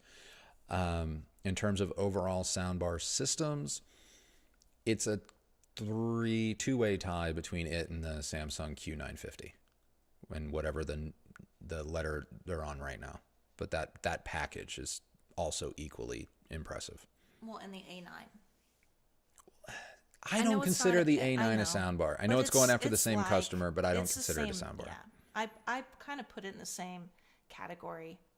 But yeah, I think Ambio may be releasing a new. That's what I'm hearing. Or sorry, Sennheiser may be releasing a new Ambio. I'm hoping, really hoping we can get one. Our contact that we had at Sennheiser, who was amazing, she is no longer managing that department. So the verdict is still out of whether or not the new people that have taken that over will get us anything. We'll see. Hopefully. All right, Andy L., thank you so much. You have the JBL L100 Classics and have a chance to get the KEF LS50 Metas at a price I can't pass up. Is there a good way to use both in the same room simultaneously without ruining the image of both? I mean, it really kind of depends on your room. I do wonder if you have the L100 Classics, which are fantastic speakers, why you feel the need to get LS50 Metas, even if the price is so good. Is there something that you feel you're missing? Is there something you just want to do differently? But in terms of, can you have the two set up next to each other or near each other simultaneously without one ruining the performance of another? Yeah, of course it's going to be possible. It's really just going to depend on your room. And without seeing your room or knowing your room, your taste or whatever, I can't give you anything more than that. But I really appreciate the support. We have a question. What is your go-to movie scene, not the movie itself, to test your setup or to show off with? This is Ejim J. Man, I used to have so many just at the ready. It's one of the things about a dedicated theater is I never watched an entire film in it. Well, I mean, okay, hold on. Let me take that back. I did watch entire films, but as I had it, and I wouldn't watch entire films in it, I did make sure that I always had like 12 scenes that I ripped off Blu-ray and put on my movie server, so that when guests would come over, I could give them like a 22-minute like greatest hits kind of thing. What one scene? It is a totally crap movie, and I mean that from the bottom of my heart. It is dog. But if you can stomach fast forwarding to the Thunderstruck scene from the movie Battleship, that one will either impress you, blow you into the adjacent room, in which case you might want to make some tweaks to your bass. Yeah, it's stupid. The movie's dumb. Don't watch the movie. Don't watch it. You love dumb movies. I do love dumb movies. Hell, I purchased with adult money Moonfall. Oh my God, that was so bad. It is like, okay. That's a new one. Yeah, I like Roland Emmerich movies. I am that guy. I'm the only one left keeping his career going outside of the foreign market. I'm a Roland Emmerich fan. I don't know why I am. I just am. And I bought Moonfall at full price. I wish I didn't. It's the first Roland Emmerich movie that even for a bad movie, I went, this is too bad. This is a bridge too far. This is a bridge too far. But no, there's the AC/DC's Thunderstruck scene from the movie Battleship has got pretty much everything you need to flex on a home theater demo. I really like, as something newer, the Quiet Place. Yeah, that's Those solid. opening, Yeah, was it the second one? Quiet Place 2, The opening the sequence, initial attack, yeah. like right when they're getting like after Yeah. the baseball game, and then they go into like the town square Mm-hmm. area. That is that's pretty epic. Yeah, and it's it can really show off your system, and it impresses me every time. yeah. Hey, there was a question here. I'm going to find it really quick.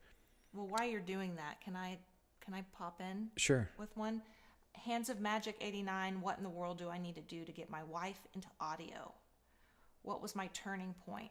Well, I've always loved music, so it wasn't that hard to get me, into audio because of my love of music. But I think if your wife likes music, if she has a genuine love for music, or movies, I would start with what she likes. Mm-hmm. Talk to her, ask her her opinions. I mean, there's so many comments about like wife acceptance factor, like it's some thing you have to stomach or get through. Mm-hmm. And I mean, I can't stand that phrase in general, but because I think that people just, no matter what it is you're buying, you're like, if you're in a relationship with somebody, you typically, if it's a major purchase, you're having a conversation about it. You don't have to put it, you don't have to hold it against the other person because you're running a buying decision by your significant other. That's where I think, guys, we get it oh so wrong, is like we make these jokes and we walk around like, oh, he needs his wife's permission. You would want her to ask you before she went out and bought something as much as a car. So why on earth is there this double standard? That's what I don't understand. And the amount of people in the hi-fi space that like lean on this whole like, oh, I gotta ask, or I would get rid of the woman before I got rid of the speaker. No, you wouldn't. Shut up. Quit being dumb. If anyone's sitting there in life going, I would get rid of human contact over an inanimate object. You need therapy. You don't need hi-fi. You don't need vinyl. You need therapy. But as we digress, to get back to your question, I really think starting with her favorite music or her favorite movies and letting her experience those songs, those bands, those movies for herself with you would be the number one place to start, without question. I agree.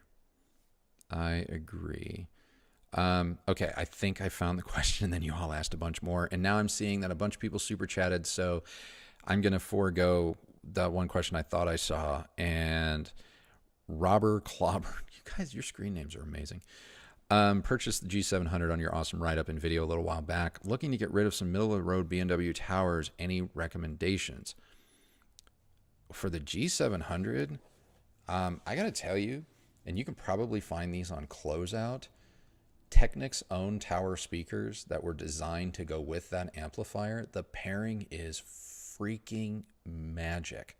Run the little auto EQ. It's not EQ. It's not an EQ thing. I forget what Technic's calls it.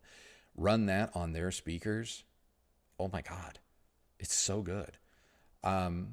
Now their speakers aren't the most fancy. I mean, they come in every color so long as it's black. But like I said, you could probably get them on Closeout. I've seen them as like $1,600 a pair through some retailers right now. Great pairing with that amplifier. Other open baffle, I don't have them. Okay.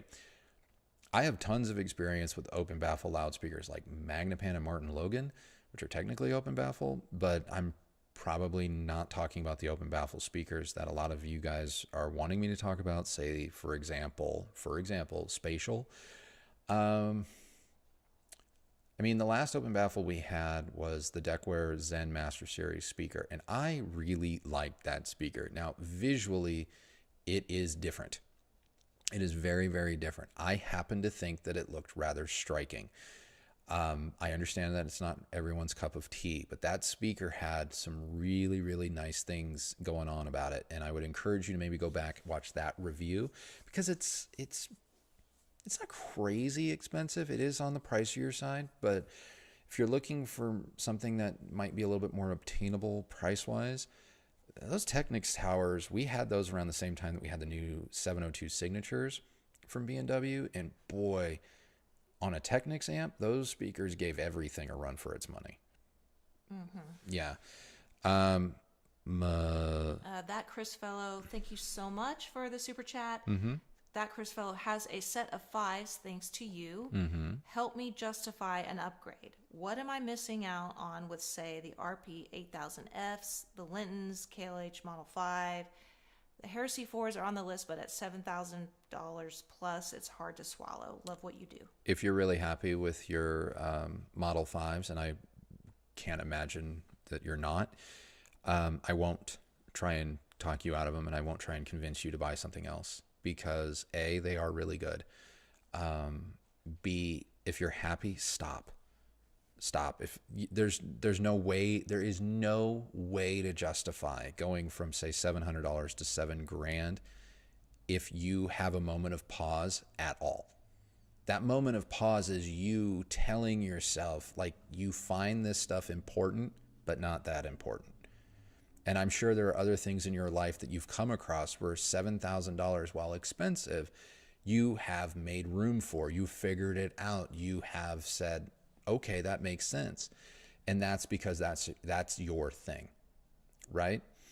Like, I don't mind spending money on hi-fi. I've gotten way better about it in the sense that I find it more difficult to justify stuff at any price point. But I will completely splurge still on, like, interior design, because that's really my thing. Like, I want a good, comfortable chair. I want a good chair. I want a good, well-crafted piece of furniture. I splurge on, say, a computer monitor. I splurge on my camera, because those are things that I am actually, I don't want to say I'm not actually passionate about hi-fi. I'm crazy passionate about hi-fi, but those are things that I'm like, I can see what I get out of these when I make X moves. But if you haven't really come across something, even like, say, in a store at like $2,500, $3,500, that makes you look at the 5s and go, then you're fine. Just stop. You're good.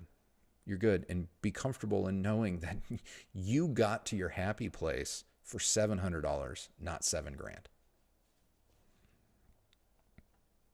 Or you could try the Lintons. I think they're really good. They are good. They're fun. And they would be different if you want a different experience. Yeah, they're different. They are different. Anyway. Deep fried butter. Love it. Love it. Reddit hates clips, but you love it. Can you elaborate a little as to why? Do you want to know why I think people hate anything?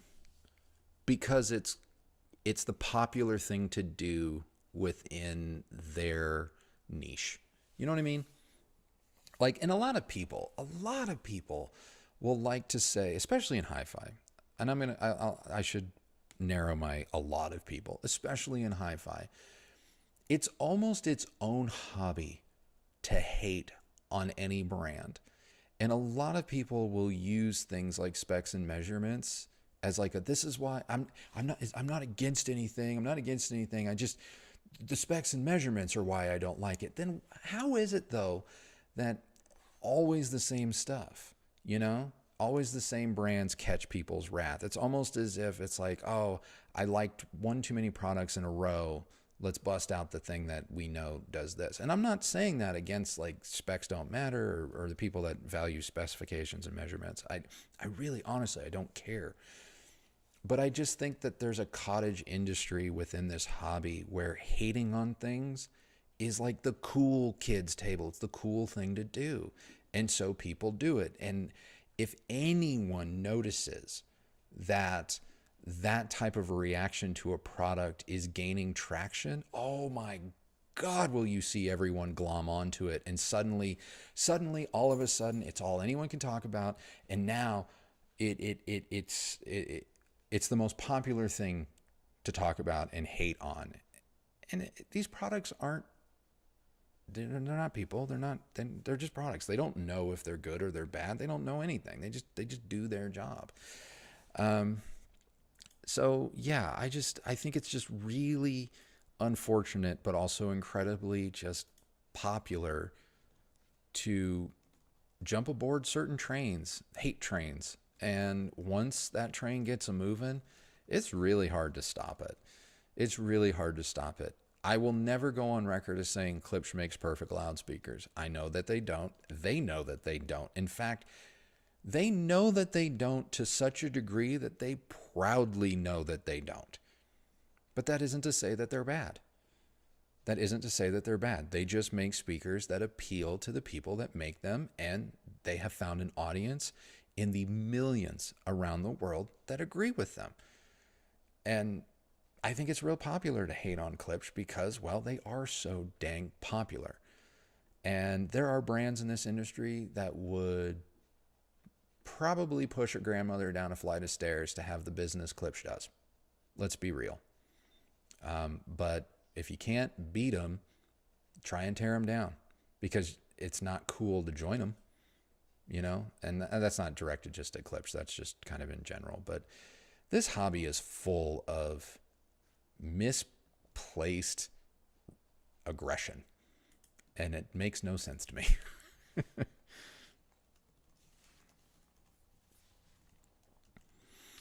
Let's see. Haters are going to hate. Yes, they are. Will you be reviewing any Triangle products? We might in the future. There was some stuff going on with them behind the scenes on a lot of levels that I felt uncomfortable talking about their product, because honestly, I didn't really know what I was, who was being supported by talking about them. But I think now things have evened out, and I'm open to it. But if you would have asked me a year or two ago, I probably would have said no, because I'm not liking what I'm seeing behind the scenes. So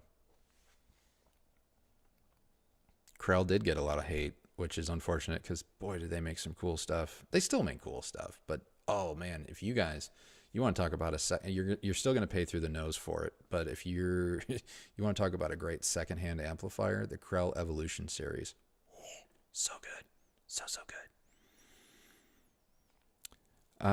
Let's see. I did pay for one, but it's cool. I'll ask Andrew another time. Oh no, did we miss a question? I'm so sorry.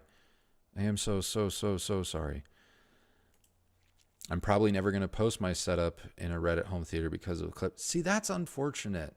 That's really unfortunate, because for a lot of you, and me included, I'm proud of my system. I like it. I like sharing it. I like, other people getting excited, because let's face it, like, visuals get people involved. And I know that there's probably a bunch of people that are like, I'm never going to share because XYZ. Maybe I have Klipsch, or I have Yamo, or whatever people are hating on at the moment. And it does change, like the seasons. But that makes me sad. Infinite Night. Have you ever purchased raw drivers and components to build your own cabinets? No, and I don't know if I will. I mean, I'm into building stuff, and I just bought a whole bunch of new tools, but I'd rather work on my house. I'll leave the speaker building to the people that's their thing, and then I just get to enjoy them and talk about them. Why no reviews of Emotiva speakers? Do you hate AMTs? To my ear, they sound incredible. Well, David S., the reason why there have not been reviews of Emotiva speakers up until this point is because they're still on an existing line of speakers that I was around their company when they were being developed. And I even had a hand in their development. And so that is a conflict of interest for me. And so that is why we have not reviewed them.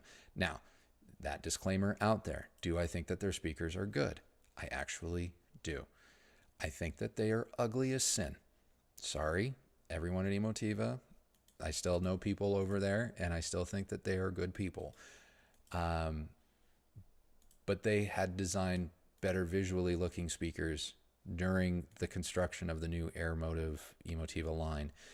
And they went with what obviously is their bread and butter, the brand, the look that is the Emotiva look. I'm hopeful in the future when they come out with a new speaker line, which I have zero input on, know nothing about. I can't even tell you if there is a new speaker line.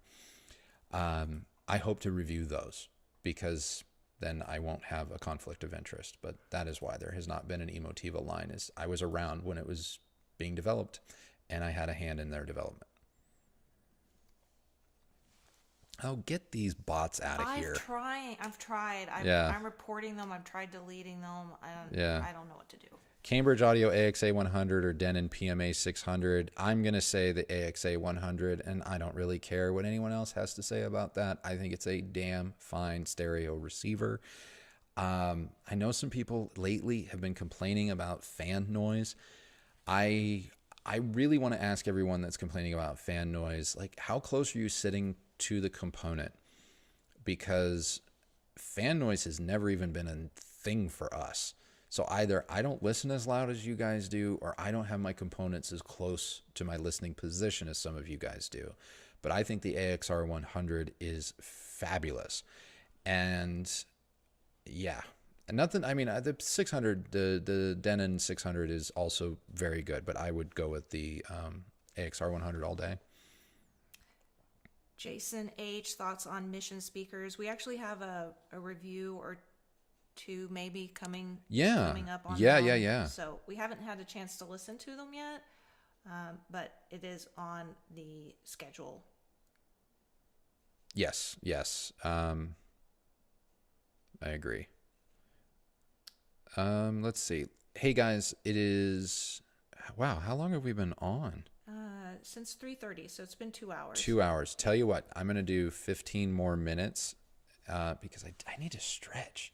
Yeah, we have to walk our dog. I need to stretch. But 33 Spree, wondering if you'll review the new Bucart. I mean, I don't know how many times we have requested Bucart anything, and I don't know how many times we've been told we're going to. Well, look, that is 100% true. We did recently finally have an actual conversation with Mads, the guy that runs that company. Mm-hmm. And we were told we were going to get sent a pair of the new towers. And then he was just waiting on us to get settled with our move to ship those out. Oh, is that where we left it? Yeah. And then Okay. I followed back up with him like a week or like this past week to say, hey, we're ready. We're ready. Send them. And now there's a supply or parts shortage. So now they're not coming. I don't know when that's going to change.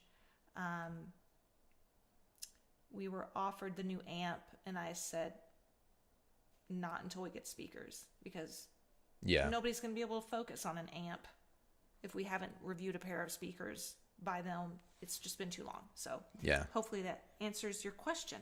AU21, thoughts on B&W 800 series versus Klipsch La Scalas. I have a lot of thoughts because you're talking about two of my favorite speakers of all time. The 802D or D2s was the last B&W 800 series speaker that I had as a reference. I adore those speakers. And if you can find a pair secondhand of the D2s, the first generation of the Diamond tweeter, I don't think you're going to go wrong. And I will argue, B&W is free to disagree with me. I will argue that that speaker should be locked in time. It belongs in a museum. It's perfection. I really believe it to be perfection. And I think the new ones are probably technically better. If you put them on some sort of supercomputer, they might measure and a little bit better. But visually, I don't like what they've done to the 800 series. Now, I have not heard it, so sonically that is not a commentary. I'm just going off of the photos. I don't quite like the new look. I think that D2 series, generation first diamond, oh, so good. And I feel this. I don't want to say I feel the same way about the La Scala. I think the La Scala is great. The La Scala is not a perfect speaker. You have to know what you're getting. The two could not be more opposite. The La Scala will sound concert level good on 2 watts. I wouldn't even attempt to put anything less than 250 watts per speaker on a pair of B&W 800 anything, you know? And so it's kind of an apples and zebras comparison, but they're both fantastic. Nicholas, Jarrett, what is the most exciting product that you guys want to review? For me, I really want to get some new TVs in. Yeah. I'm really excited to get the LG, the new LG projector up and going, because we're planning to get like what, 120-inch screen or something. Yeah, we're gonna have a 120-inch screen in here, which is gonna be really cool. I'm super excited about that. I would really, really love to get get the new Technics integrated amplifier, but 700 Mark II. I don't think it's gonna happen. I think I might just buy that. Yeah, I may just get it for your birthday or something. I don't know. I'm so tired of waiting on Technics. people to like just pull their heads out of their butts. But that would be my pick. What was the original question? What's the most excited product what are you most excited to review? The speaker that just got delivered yesterday. Oh yeah. We don't want to tell you. That I can't tell you about, and I can't spoil. I think you guys are going to be excited about it too. And then the speaker that we've arranged probably for 300,000 subs. Probably come a little bit before the 300,000 subs, to be honest. Gosh, I too would like to do the 700 Mark II. There was something else that I was... there's a couple of really, really crazy high-end products out there that obviously are not going to be for everyone. And I don't want to review them, to like as a flex or anything, but I really want to have the experience. And I think that visually and through the medium of YouTube, we can do a pretty decent job sharing that experience with all of you. And now that we kind of have the space that will be more of a showcase for some of this more ornate stuff, I really want to make sure, I want to kind of pepper those products in, because I think that it's kind of like, Ferraris or Lamborghinis and stuff, where it's like, we know what it is, right? We know it's not going to be for everyone. And it's not we don't have to judge, or we don't have to say, oh, we can just enjoy it for what it is. And that is kind of like art. And so I want to bring a couple of those products onto the channel, and I'm hopeful that that can happen. Obviously, Bang & Olufsen BOLab 90s, I'd love to make that happen. But I'm with Kristi. I actually really want to play with a lot of these new TV technologies sooner than later. I really enjoy television reviews, and so I'm hopeful that we can make that happen.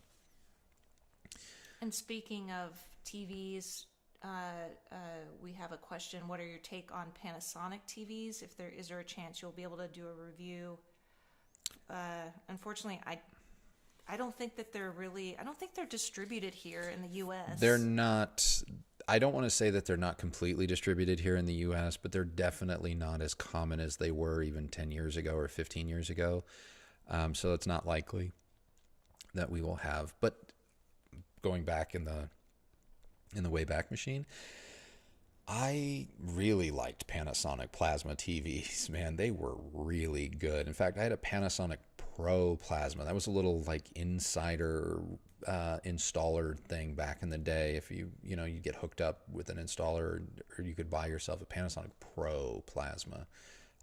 They were Pioneer Kuro good, but for like half the price, and just awesome. Yes, Adam, smash that like button. Thank you. Um, let's see here. There was one I saw. Oh no. There was one I saw. Andrew, is there a speaker no longer made you wish came back? Crazy John, yes, there is only one speaker that is no longer made that I wish they would bring back. And this company tried to bring it back. They did. And that's the Martin Logan CLS. I know the CLX was technically the successor to that, but it did not have the charm of the CLS or the CLS2 or the CLS2Z. If Martin Logan were to do a small run or a run of CLS, call it CLS3, not an X, they put it in the same wide body wood frame. You know, they can go with their new panel design, but nothing like the new CLX with like the asymmetrical wood frame and the weird bump out for the mid-range and tweeter and then the flat panel. I mean, it was visually kind of a mess. Sonically, it was great, right? But if they would bring back the CLS as like a CLS3, even if they made it in a limited run, like a signature edition or whatever, I'm telling you, I would buy it outright. I would buy it. I would own it. It would be mine. And I would just never think twice about it. But that's kind of it, really. Let's see. Will you review some KEF R series or reference speakers ever? Happily. We actually, I asked about the blades because they have a new. Yeah. Am I allowed to say? Was that an embargo thing? I don't think it was. Who cares? They have some new blade thing coming out, blade speaker. This is the day that we stopped getting KEF for reviews. Anyway, this is how worried I am about that. They were so kind and invited us to some sort of listening event. I can't remember what it was for, but we weren't going to be able to make it. But I was like, hey, speaking of this blade thing, No. how about we get those? Katie. You know, because we have the space for them. And that was politely declined. You know, because I guess they can't get that. But that's not to say that we can't get it. We have, like I said, we have some inroads other places. So I'm not going to say it's never going to happen. But I'm sorry. But it could happen. I wish you guys could see Katie right now. You should. She looks so cute. She's over here by Andrew. Okay, you might hear her on my microphone because buttering him up. It is walk 30. Not gonna lie. Yeah. All right, let's go. I got 5 more minutes for y'all. You guys have been awesome, and I really do mean that. I find it embarrassing on a professional level, like how bad I am at streaming, and I am so sorry. I'm so sorry. Like, I really want to make sure that we always put out the most professional product. And for whatever reason, like, streaming eludes me. I'm like trying to get my grandma on email when it comes to streaming. And I just, oh man, it annoys me. And I cannot thank you guys enough for tuning in and for continuing to just, especially last minute. Yeah, for just continuing to support us the way that you do. You deserve better streaming than this. And I'm going to have to probably like get my brother down here to build a rig for me. If you're not following my brother, the Joystick Gamer, you should go do that. But he has streaming on lock because he Twitches. Or he streams on Twitch. He doesn't have a Twitch. But I need him to come down here and really fix my setup because this is embarrassing. Okay. Oh, here's a good question. Okay. Diego wants to know, at what price point do speakers become less worth it? At what price point do speakers become less worth it? That's so subjective. Well, it is subjective. I'm going to say, for me, if I'm legitimately considering a loudspeaker over, say, $5,000 a pair, I realize that the reasons why I'm considering it may have more to do with my personal tastes than performance. There have been a number of speakers in the last, well, since, we took the channel full time. So this is going to be the start of year 3. There have been a number of speakers that I've legitimately listened to at, say, the $1,000 to $2,000 level that I've looked at and been like, I could be good forever. Like, seriously, I could be good forever. But then there's other speakers that I know, like Las Scalas, where it's like, this is an insane amount of money and they're not perfect, but I want them and I would buy them. And so, but I know that I would do that for other reasons and not because they are subjectively or even objectively giving me better performance. They just speak to me on an intangible level. And so when you get into intangibles like that, I don't know if there is a limit when stuff stops being worth it because it's intangible. But if you care at all, could I be happy with a speaker at like the $1,500 level? Abso-freaking-lutely. Abso-freaking-lutely. I could, heck, we were just talking about this the other day. Yamo S809s. I know they're not perfect, but for what, $299 or $399 a pair for towers, I find those speakers incredibly captivating, and they look great. That Chris fellow, thank you so much yes, for thank the you. super chat. You guys are great. Keep doing what you're doing. Also, what are you playing at the moment? What are we playing at the moment? Unfortunately, what I have plugged in, I can't talk about until next weekend. Not this coming weekend. I believe it's next weekend. But if you want to know what we've been watching, if you want to, we just finished. Have you guys been watching Severance on Apple TV? What? Oh my God! It's Slow so burn. good. If you can make it past episode 3, episodes 4 through it doesn't take that long to episodes get into. 4 through 9 are and the finale, so good, so good, weird, but it's so interesting to follow these people's lives, and then from a more visual side of things, it's so creatively shot, like the videography, cinematography is great. It's actually really well mixed too, by the way. It really is. Box Kerp, you're not making a mistake, dude. You're not. You've picked a good speaker. You're okay. Don't worry about it. You're good. Hi, Raymond in Norway. Hello. Watch Jolt. Okay, I think that one's on Netflix. I think I saw it, but I it's not on I haven't saved it yet. We started watching The Bubble last night, but we fell asleep. So it's one of those movies. We'll watch it 3 times to get halfway through it. What were we watching the other day?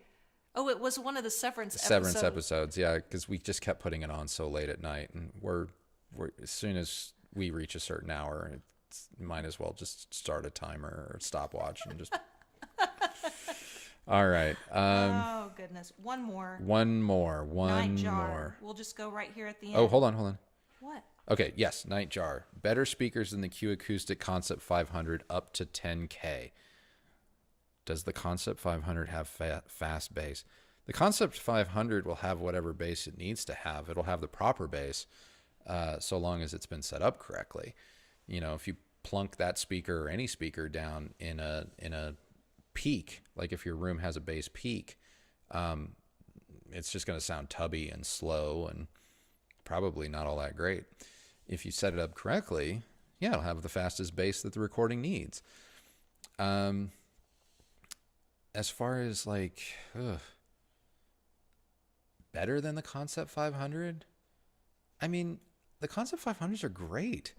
They really are. I mean, Q Acoustics gives you a lot for your money. I mean, it's insane, really. They've built a reference caliber speaker that just doesn't happen to cost a fortune.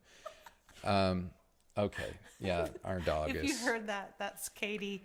I'm now I'm now distracted by our dog, so I'm trying to multitask. Stop licking me. Okay. She's like, I said, bitch. Yeah, exactly. We gotta go. Yeah. Oh, okay. You're gonna. We haven't checked out any oh. dealers in our area, guys. We really haven't had time to go anywhere. A lot beyond Go on. Constantly, waiting on,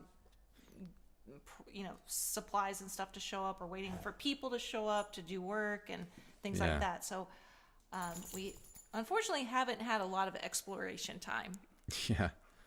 Yeah, but that'll change soon, hopefully. Okay. Mike Cloudy just got an M8XI. Your review helped me make the decision. Nice. Just wanted to say, I'm jealous. But at the same time, I'm also not jealous because you're the one that has to move it and lift it now, not me. But that is a fantastic amplifier and so pretty. Good. So good. That is a high-end gem that you like. The R1000. It's one of those amplifiers where it's like, just get off the roller coaster. You're good forever.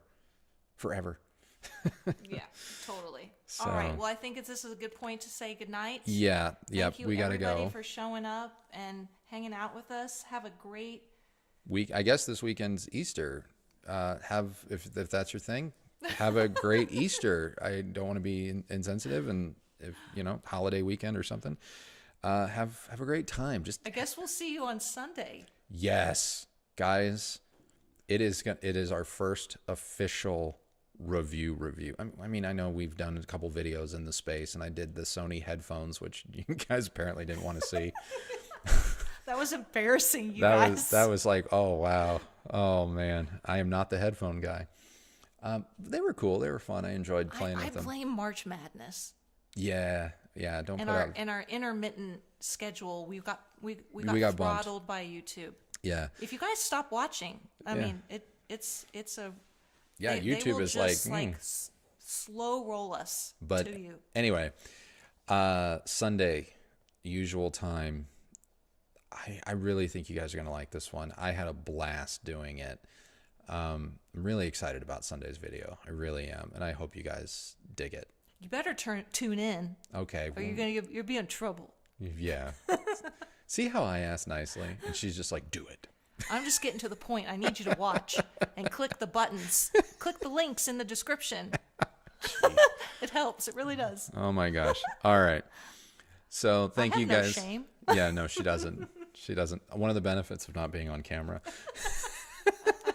Plausible. This is true. Plausible deniability. Oh no, my voice is still there. So. All right, guys. Thank you so very much for watching. It really does mean a lot to us that you've stuck with us and that you've enjoyed the new content and that you've supported the house build videos the way that you have. That was unexpected, but thank you. Trust us, there's going to be no shortage of projects, and there's even a few still in this room that we're going to be bringing you because I've mad scientist other new ideas, and now I want to share them. So anyway, thank you guys so much. See you guys Sunday for our first official full review of a product I really think a lot of you are going to like. I really do.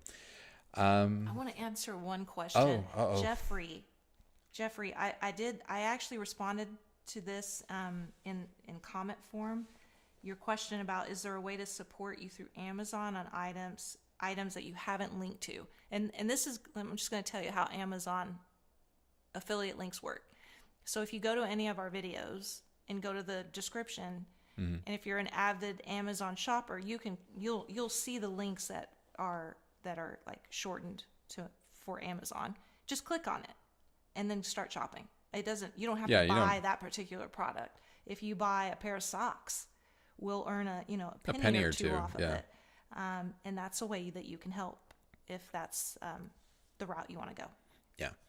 But honestly, guys, just the way you've tuned in, the way you've continued to be here for us, that's support as well. And so just thank you. Thank you. I could literally sit here and gush about you guys for like the next 2 hours, but now Katie is seriously giving me the stink eye. She is peeping me from over top of my computer. All right. So remember, the only person who has to like the sound of your system, guys, it's you, not those Reddit forums. You. So love what you have. Be happy. Enjoy yourself. Share it with others. Share it with your kids. Share it with your wife. And we'll see you on Sunday. Okay? Yeah. Thank you so much. And have a good night. One. Now, how long is it going to take us to turn it off?